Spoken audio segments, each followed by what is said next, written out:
All right, we'll take a look back at the Eagles draft. Some of the NFC East, co-host of the Believe in NFL Draft Prospects podcast and NFL Draft Analyst at Coast to Coast Scouting, Ryan Roberts, set to join us here on the Boardwalk Honda Hotline as the Eagles make not all 11 picks, so I don't have to lose my job. I said if they made all 11, I would have to, leave because that wasn't happening. They got close.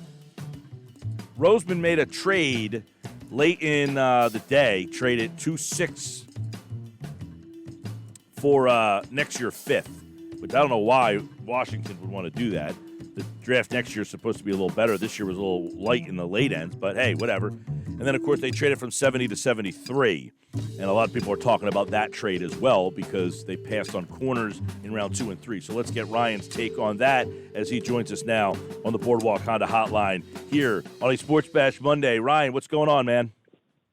Not much, Mike. How are you? Good to have you back. I'm doing well. And obviously, this is a big day for guys like you because now, hey, we want to start breaking down what everybody did. So let's kind of start with round number 2. Everybody knows what happened on Thursday night with Devonta Smith, but Landon Dickerson, I think, is the one pick that a lot of people are saying, what the, you're there at 37. There's a lot of corners, an area of quote-unquote need, but Howie Roseman kind of zigs when everybody zags, and he goes Landon Dickerson there. It's probably the most controversial pick, maybe in the entire round.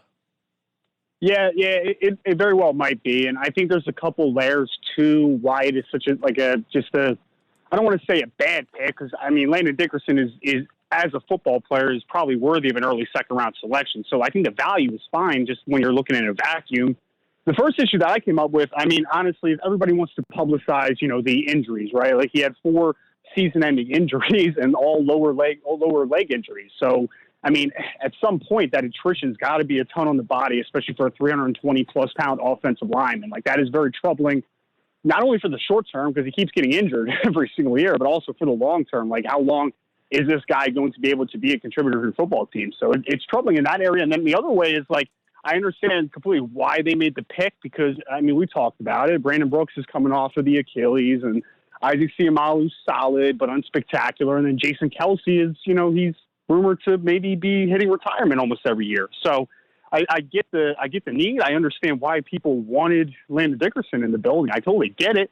My trouble is especially if he's your starting center moving forward, is the fact of in a gap power system, I think he's tremendous. He has incredibly strong hands. He's physical, and he's a dog. He's got that mentality to him where he wants to bury you in the ground. But how the Eagles have been successful, is predicated on movement and predicated on zone blocking, and that's kind of where they have had the most success, obviously, with a guy like Jason Kelsey, who is a phenomenal athlete. So I think stylistically it's a little bit of an odd fit, but obviously the big talking point and the more important talking point is what is the durability going to look like short-term, long-term? It just seems very rich for a guy at pick 37 when, again, he's had literally 4 season-ending injuries during his college career, and usually guys that get injured in college continue to get injured in the NFL. Yeah, and I agree. It's a very risky pick. The one thing last week, 2 weeks ago, I guess it was, Andy Weidel mentioned wearing multiple hats, the versatility. Do they look at him as a one guy that can play all 5 spots and say, look, we got one guy, and that helps us in 5 areas? Right. Well, and that is very important, especially when you get a little further into the draft, but even for a guy like Landon Dickerson, we talked about the moniker, especially with a guy like Rashawn Gary, the ability to literally get your 5 best offensive linemen on the field. So I think definitely he could play center. He could play both guard spots. He also played right tackle early on in his career at Florida State. He was, I think, the first freshman to start his first game since like 1984, some crazy stat like that for the Seminoles. So obviously he's talented. I don't think he's ever going to be a guy where you're comfortable as a swing guy at offensive tackle, I guess in an emergency possibly. But I do think it definitely adds to his value for the fact that he could back up or start at potentially all 3 interior spots, which is huge, especially, again, with, kind of where is Isaac Seumalo your starting center long term? That's kind of been talked about. Is he a guard? So I think that it does definitely give you a lot of flexibility inside. All right, let's go to round 3 where they made the trade. 70 down to 73. So kind of comment on what you thought of that with what they could have gotten and what they ended up with. Milton Williams, 73. We've heard about the measurables and Aaron Donald comparisons there, but should they just have stayed at 70? We saw that video that everybody's talking about. It looked like there was a little bit of dissension inside that room with maybe who somebody wanted to pick and maybe what they ended up with, but did they end up making a wrong turn here with Milton Williams at 73? So when they were originally at 70, I know the conversation is Aaron Robinson from Central Florida was still on the board. I don't really think that, although I think Robinson, a good player and would immediately upgrade the Eagles secondary, I don't think he's exactly what they need, to be honest. He played the majority of the snaps at UCF in the nickel. So I think that you need a legitimate starting outside corner opposite of Darius Slay. So I didn't think that it was like, wow, how can you pass on Aaron Robinson? But I do believe that a guy like Isiatu Melifonwu was still on the board, and there was a couple other corners that I did like in that spot potentially. And obviously they decided to trade back, and the Giants took who was assumed to be maybe the target that they thought they could trade back a couple spots and still get in Aaron Robinson. You settle in on Milton Williams, who I think was, I mean, defensive tackle for me, depth-wise, is a need. Obviously, you saw Fletcher Cox. He's nearing the end. You gave Javon Hargrave a nice contract. He was kind of up and down in his first year. So it's definitely a need. It was definitely at least, to get depth behind those guys. So I understand it. But for me, Milton Williams played, the majority of the snaps on the edge, and he was kind of a bigger body edge who everybody is kind of tantalizing about because it's like, he ran in the 4.6s and had 38.5-inch vertical, just stupid testing numbers for a guy his size, around 290 pounds. The problem is I don't think that the film really matches up with that athletic profile. I think there's definite flashes at Louisiana Tech. I think there's some, definitely some things to like about him. But, I mean, you turn on the game against Grambling, I think it was from 2019, where he was facing off against David Moore, who was a Senior Bowl kid who actually didn't even get drafted. And, I mean, ate his lunch money. I mean, it took his lunch money a little bit, to be honest. So I like the idea of it long term. I just think, there's obviously more pressing needs for corner, and I had a couple of those corners rated higher than I did Milton Williams. So I just thought it was a little bit of an odd pick. This one could completely blow up in my face because, again, the talent is obviously there, at least from an athletic measurable standpoint. So he might be a guy that is able to really harness it at the next level. But especially in the short term, I didn't really love the pick, to be honest. All right, let's go to round 4. Yeah, that one sounds like, hey, we had, that's one of those at the end of the day, 2 years from now, it's you felt you were the smartest guy in the room type of pick if it doesn't work out. And if it does, it obviously high marks here. But that one's kind of interesting because you're right. Defensive tackle, interesting spot that high because you got 2 starters at that spot. So they obviously had him ranked pretty high on that draft board with Fletcher Cox and Javon Hargrave already here. They go to round 4, and this is where they get their corner finally. How off – you mentioned some corners in round 3. Did you like McPherson here in 4, and where did you kind of have him on your board? I did have a 4th-round grade on McPherson, so I felt like the value was right on par to where they did draft him. He's a good football player. He's scrappy. He's very physical. I think the Eagles fans are really going to like him. I think he could play even a little bit outside in. Like, I think that he could potentially play some nickel, play outside on the full time. I think he has versatility that he's going to bring to the secondary. The only issue is, obviously, and we already talked about it, cornerback, I feel like, was a much more pressing need than grabbing one in the 4th round, and I don't think that McPherson's going to be a guy that's going to step in day one to play a lot, and that's no fault to his own. I think McPherson's a good football player. I think the value was right on par. It's just the fact of, hey, you waited to the 4th round to fill, and that I think was a pretty pressing one, to be honest, because Darius Slay wasn't even good last year, and, the corner opposite him, like, it's a lot of question marks with that projection right now. But I do like McPherson for where he was selected, what he is. I think he's got potential. I just don't think that he gives you the immediate return that you actually, really did need at the opposite corner of Slay. Yeah, I mean, there was a run on corners at the end of the 3rd and into the compensatories. You had, 1, 2, 3, 4, 5 out of 6 picks were corners in that little run there. And I guess, I don't know if they thought that was going to happen or if they liked McPherson better than anything there, but I guess that's where you could have found a guy like Wright, Molden, Melifonwu, who you mentioned, Brandon Stephens, and Ambry Thomas. That little group all went right there. Darren Hall also in the 4th round. So there was a big run of corners before you picked in the 4th. Yeah, and Melifon was the guy that definitely really stands out to me. Elijah Molden's kind of more of a nickel, and then there was a little bit of a head scratcher, to be honest. I don't think like Nashawn. I really like Nashawn Wright, especially for the cover 3 system that Dallas is going to run. But I don't think he's a great fit for what the Eagles are going to do. Under Coach Gannon. So I would have loved that fit potentially. I do kind of prefer McPherson for what the Eagles are trying to do. Guy that would have been super interesting, though, and you just mentioned him, and is a guy that obviously went a little bit before him. I think Darren Hall from San Diego State is a guy that we're talking cover 2 heavy scheme that the Eagles should be running now. That kid is probably the best zone corner, at least zone instincts that I saw in the class. Tremendous understanding of route concepts and spacing. Really closes quickly. I think that he could be a guy that plays inside and out a little bit, maybe even play safety eventually. So I think that would have been a perfect spot if Hall would have fallen. Just again, to no fault of his own, McPherson is the next guy up because there was that run in that little bubble of corners. So it didn't work out, but I do really like McPherson. I think he can play. I just don't think that it's going to be an immediate return for you. Right, but McPherson, you're not looking at a guy that's playing day one opposite Slay. They still don't have that position filled. Right, and that's the big issue right now. Is I don't think that he is a guy that's going to give you immediate return. So I think a lot of Eagles fans specifically are going to kind of turn on that pick a lot, and they're going to be like, and again, it's not fair to Zach because people are just going to be like, oh, we're stuck with this guy when Melifon, who could have probably came in. It's not his fault. He's a good football player that was picked, relative, in my opinion, at least, to where his talent did dictate. It's just, there's going to be a lot of pressure on him. And I think if he's thrown out there early, it's going to be, some very mixed results that Eagles fans are going to hate even more. So Ryan Roberts, draft analyst over at Coast to Coast Scouting at Rise and Draft. Let's go to round 5. Because Gainwell is a kid that I really like. It's the only other offensive player they took other than Smith and Dickerson. So he's an interesting guy. What do you see from him? And is he a guy that gets on the field right away? I mean, I had a second-round grade on Kenny Gainwell. He was the guy for me. If you ask me what opt-out player suffered the most from not playing this season, it's probably Kenny Gainwell.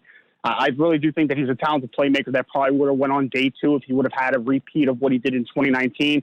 Because he tested, well. He ran in the 4.4s, and he was over 200 pounds after playing probably closer to 190 during his Memphis career. I really like him a ton. Compared him to Giovanni Bernard, obviously the longtime Cincinnati Bengal, who I think just moved over to a different team. I can't remember who it was, but I really do think that he has a dynamic ability out of the backfield. I think he's an underrated runner that has better contact balance than is going to be billed as. And when you were talking about the ability to stress the defense, you could throw him. I mean, Memphis threw him into the boundary and was throwing back shoulders to him as a pass receiver. So I think he brings a lot to the offense. Think of it as a better, I don't want to say much better, a better souped-up version of a Boston Scott, what he's been able to bring to you on third downs and in space. Like, I think that's what Kenny Gainwell is. And I wouldn't be surprised if Kenny Gainwell down the road is a 100-plus carry guy and a 60-plus reception guy. Like, I think that he has that talent.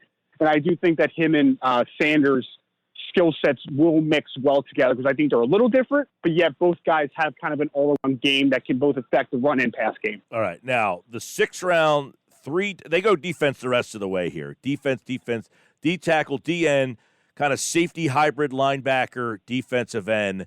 So if you look at any of those 4 players, the last 4 picks in the 3-6 and the 1-7, is there anything to be excited about, anything that kind of stands out? I mean, I really like the end here for the Eagles, to be honest. I mean, I would be excited about Marlon from USC. I'm not going to butcher his last name, but I think if we're talking about value, him in the 6th versus Milton Williams in the 3rd, like I kind of like the value a little better. But the guy that really stands out to me, because I really like Teron Jackson, I think he's going to be able to make the football team and bring value. But Jacoby Stevens from LSU, I cannot believe that he was there at that pick in the 7th round. I really, honestly was racking my brain because I don't understand, because he was a 3-year starter at LSU in the SEC, played safety, which is not going to be his role in the next level. I mean, he was such a good athlete for LSU, though. They played him at single high a ton at 225, 230 pounds, which is kind of saying a lot, especially for a defense as talented as LSU is. But for me, he goes to his pro day too, and people are knocking like, oh, what's his athleticism? I mean, the kid had like a 41-inch vert and crazy broad jump. All the numbers were really good for his size. So I think that this guy is a tremendous value. I think he could play early. I don't think he's a traditional safety. You could paint him as a strong safety, but I think eventually he's that kind of weak side linebacker that is really going to affect the game. Because, I mean, he was asked to do everything from LSU, from single high, two high, in the box, rushing off the edge, blitzing. Like, I think that there are a lot of possibilities, especially from the versatility side of the Jacoby Stevens.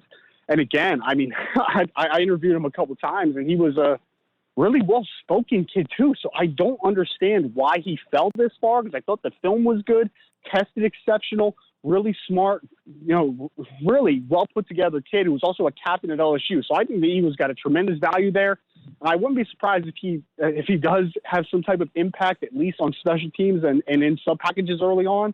But I think there's some legitimate developmental potential as maybe a weak side linebacker down the road. All right, there you go, Philadelphia. 3 offensive players, 6 defensive players. Devonta Smith, of course, round 1. So let's get your opinion. We didn't talk to you Friday, and just they trade from 12 to 10 to go grab Smith. So that kind of finalizes moving from 6 to 12 to 10, landing Smith. We would imagine, for those people who were mad that they moved out of 6, there was no Pitts and there was no Chase, so you don't have to live with that guy went in the 6th spot. But you move from 6 to 12 up to 10 and end up with Devonta Smith. How did you think they ended up doing what they did on Thursday night? Oh, I loved it. To be honest. There's going to be some question marks with Devonta Smith. So, you have to be comfortable with that projection that we've talked about a couple times at this point. But I really do like what they did there, because you were kind of in no man's land, because obviously the New York Giants at 11 was probably going to take Devonta if he was still on the board. Dallas, obviously, it was a crazy little mix there, too, because you had an interdivision trade moving up from 12 to 10 with the Dallas Cowboys to jump another division opponent in the New York Giants. It was really weird and awkward, and I was like, what are they moving up for? And then you realize that it's the Giants, and they've been kind of linked to Devonta Smith. And I really did like the move. I think that it didn't cost you too much, and I think that you got the playmaker that you needed, because again, if you stuck at 12, you were going to be no man's land, because both corners were off the board, all 3 of the wide receivers, Pitts was off the board. There was going to be a lot of questions. It might have been Rashawn Slater, and Eagles fans obviously would not have been happy with that. So well, Ryan, would they have been able to potentially though make the trade that the Giants made? That was the one thing, was if they stayed at 12. Do the Bears make that swap with Philly instead of with the Giants? It's possible. It's very possible. Obviously, that's a lot of speculation. But I think that the Bears would have been at least in conversation for sure. Like it may have happened, because I think that the Giants would not have been willing to move if Devonta Smith was on the board. So it's very possible. It absolutely is. Yeah. And obviously, they would have traded up for a guy like Justin Fields, and I think it would have made a ton of sense. My question, again, is still, who are you taking at 20? The Eagles fans, even if they get nice draft capital in return, I don't know if they would have gotten the playmaker, obviously. Maybe they take Kadarius Toney, but, I still don't think Kadarius Toney is really what the Eagles needed. So I think that they did the best service to themselves, making that move to get Devonta Smith. He's the type of wide receiver that you needed, an instant separator, a guy that can move the chains, and then he brings a little more juice than you might anticipate. I think that the Eagles did a very good job for themselves, especially on that first day. All right. Overall in the NFC East, who had the best Thursday, Friday, Saturday? I would say, just thinking back to it real quick, didn't love the Redskins, what they did. Giants, I thought, did a good job. I would say it was probably between the Eagles and Giants, just kind of thinking off the top of my head here, because Dallas, I felt like reached a couple spots, to be honest, on a couple players. The Redskins, I thought, had a good draft other than their first pick. I just did not like Jamin Davis at pick 19. So I would say the Eagles or the Giants. It's a close call. And I honestly would accept either answer for that. Yeah, the Giants, to me, I'd like what the Giants did. I thought, getting Olajari in the second round was really a nice. I mean, the only thing is, I thought making the trade, getting Toney at 20 may have been the reach, but they were going to take Smith, right? So they got a playmaker that they wanted. You probably just got him a little earlier. But after that, I thought they did a really good job. Olajari was a guy in the second round. I was like, geez, how are they getting him in round number 2? They really needed pass rush, so that was a good job there. We just saw Luther Vander Esch Dallas declined his fifth-year option, so they got Parsons to kind of replace him. Lee is out. You see that? I thought Washington, I didn't like the linebacker. I didn't think they needed. They got the second-best defense in the league. I didn't think you needed to add to your defense in round 2. But other than that pick I didn't love, I thought they just did a solid job, boring but solid. So I'll give them credit for that. But it was interesting. I thought all 4 teams really had a really interesting weekend. And, of course, the NFC East, one of the higher-profile divisions in football, and we'll see how it all plays out. Ryan Roberts, follow him on Twitter at RiseNDraft, the letter N, RiseNDraft. And he did a great job covering the draft for us all last week and today here on the Boardwalk Honda Hotline. Ryan, appreciate it, man. I appreciate you, Mike. Thank you so much.